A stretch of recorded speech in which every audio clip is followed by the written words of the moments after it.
All right, good morning. Welcome back here to Trader Minute. Great to have you aboard.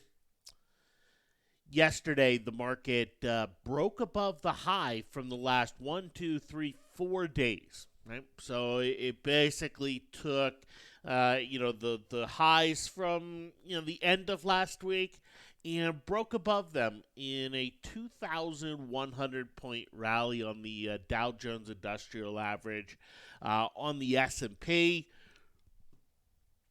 It was also a monster rally where we saw a 9% move. Didn't quite break above the highs from late last week.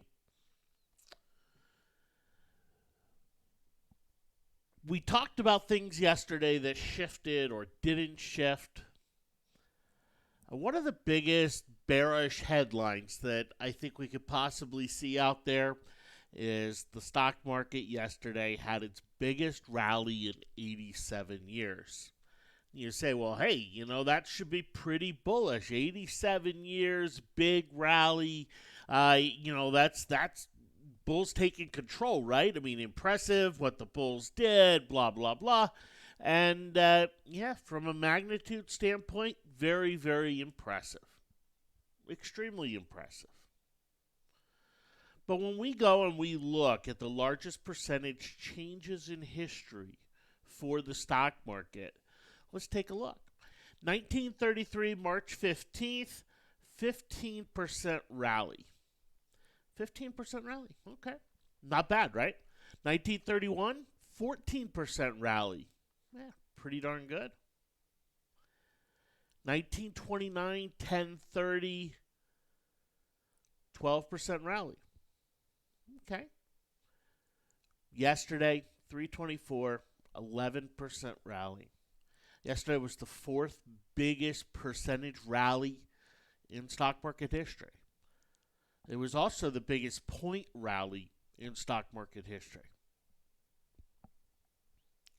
But what do we know?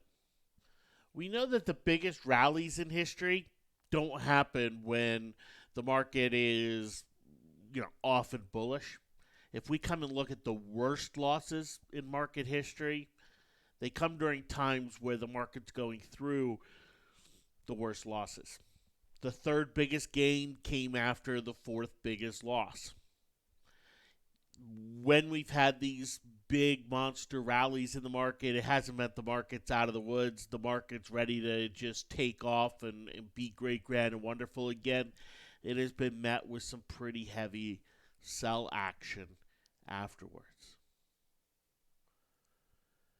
So do we take and just say, well, big magnitude gain, all right, market's out of the woods, let's go? Because it's not just the U.S. market that had some of the best, or one of the biggest days in history.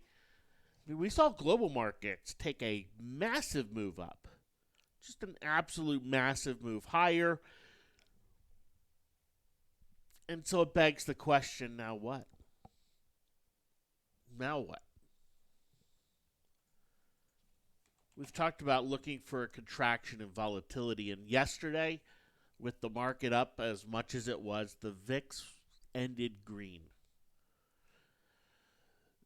There was no volatility contraction. The magnitude of movement was so great that the volatility actually increased just slightly. So as we go forward, what do the bulls need? Well, the bulls need some flat. When we look at historic moments or big bad bear markets, they're not met with, ooh, all of a sudden everything recovers right away, but they're met with a little bit of stabilization. Stabilization inspires investor money to come in, and off we go. But we also know that what's going on right now in the markets and what's going on in the global economy is absolutely historic. We cannot go back 87 years, 10 years, 30 years, 40 years, and say, oh, well, this is how the markets reacted to this type of situation before. No, because it's a brand new situation in so many ways. The market economy is so different than it was 87 years ago, even than it was 10 years ago. And the gobs of money that global officials are throwing at this market is just absolutely unprecedented. We saw a lot of money thrown at the markets back in 2008, 2009, 2010, through 2012 and 13. But some of the money we're seeing thrown at this market right now is going to rival those figures, and maybe in a big way. So what happens? What takes place? What transpires with the markets? Well, last night S&P futures, S&P futures here made a pretty strong rally.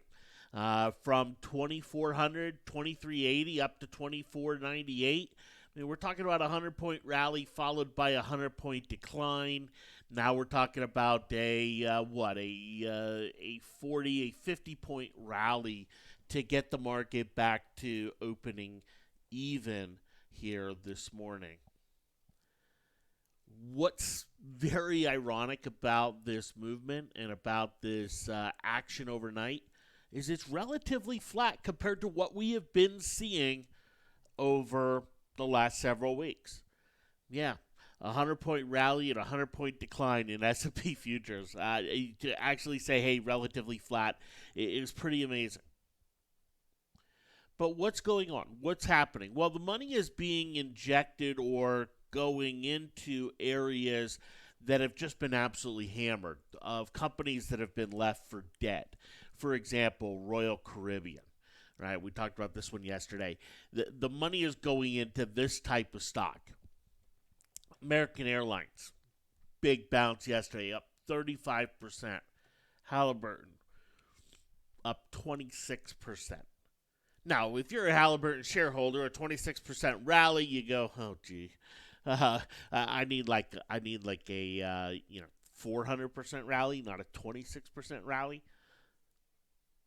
But it's a start. It's the start of a big bounce. And I suspect this morning, even if the market opens red, we're going to see some of these stocks continue to bounce.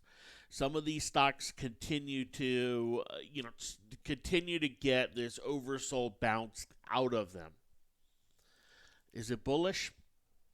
Well, yesterday we saw some of the better stocks in the market not really see a lot of buying pressure. The Adobes of the world that have been outperforming, not a lot of buy pressure. The Netflixes of the world, not a lot of buy pressure. Walmart of the world, not a lot of buy pressure. So when we look at some of the stocks that, their story's improving through some of this time period, we didn't see the market or investors out buying them. Tells me that yesterday what we saw a lot of was short squeeze.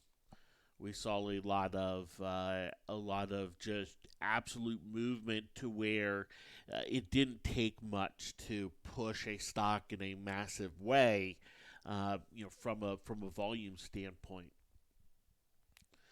Yesterday was very high volume, and yesterday could mark a historic bottom for the markets. Would that be keeping in line with history? No, it wouldn't. It certainly would not. But this is a historic moment. This is a historic time period for the markets in so many ways that I don't want to look and go, well, no, it can't be a bottom because blah, blah, blah, bottoms are this. No, we've talked, bottoms can look so different. They can look like a lot of different things. But one of the things that I do want to see, if I'm going to step into the market, if I'm going to be aggressive to the upside, I need to see some of the volatility come out. I need to see that, we can see a little price stabilization in a few stocks. Will we get some of that today? We could. In fact, with the market set to open flat, we could.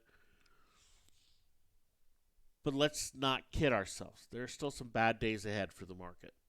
And there's still some growing concerns when it comes to the coronavirus. Are those bad days going to retest lows and take the market to new lows? I think that's anyone's guess. But in terms of the market being out of the woods because of the best day in 87 years, I think that's very difficult to say. And I think it's one of those things where if you look at, the times where the market's had the biggest rallies, those haven't been bottoms. Those have happened during some of the biggest drops in history.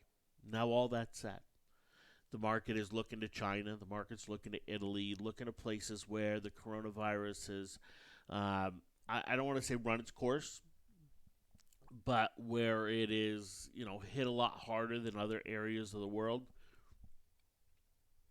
initially, and saying, okay, if the Wuhan province is starting to get back to normal, then it's probably about a 2 to 3 month thing. Okay, we can look at businesses getting back on track, April, May, June, somewhere in that time period. And if you look and say, hey, once this runs its course, yes, there is a human death toll, there's a tragedy there. But once this runs its course, if things get back to normal, stocks are historically undervalued in so many ways. Chevron, for example, a 10% dividend, just absolutely insane. Now it's not going to be 10% now after yesterday's rally, but you get my point. We're talking about some stocks that are just super undervalued, from Bank of America to J.P. Morgan to Boeing to Royal Caribbean to Disney. We're talking about some pretty depressed valuations in so many ways if things return to normal business activity. And obviously, it'll take some time for that to happen. But that time allows investors to get in, allows investors to ride some of the waves, and to make some money on the way up. So a lot still going on, a lot still happening. Still very very volatile in terms of the corona situation.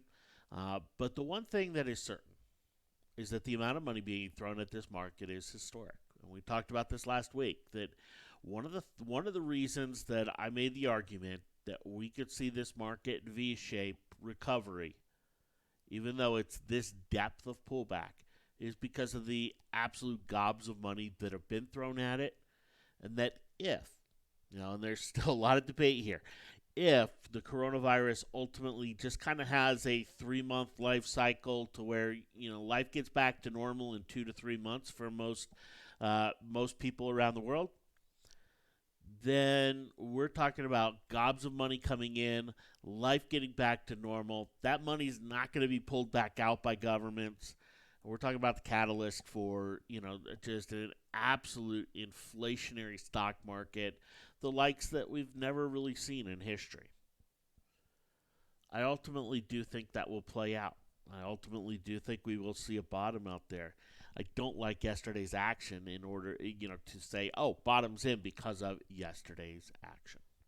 Now, yesterday I did mention that if we see the market fall into the close yesterday and then gap up today, I jump on video to trade that, because that is something that I like to trade after dips. When we see that kind of initial rally pushes above the highs from the prior day and then sells off into the close. A lot of people look at that as bearish and go, oh, well, the bulls couldn't hold anything. But oftentimes what we will see in that situation is a small gap up and that entire candle and then some get filled. We're not having that. We're not seeing that. We did see the market rally into the close yesterday, so we didn't get a pullback to then buy a gap up here this morning. So I'm not going to jump on in and do that. That was not going to be a challenge trade or anything like that. Challenge trades will be, dependent on the crossovers and the signals and a potential change in the market vibe. All of which, we could see some action in those here today. But, most things coming off of new lows, chances of triggering pretty slim. But if we do see some weakness, some of those upside crossovers could actually turn into some downside crossovers, for a potential next leg lower. Thanks for hopping on. Have yourselves a fantastic day. I'll be back on with you here this afternoon, and we'll talk to you then. Take care.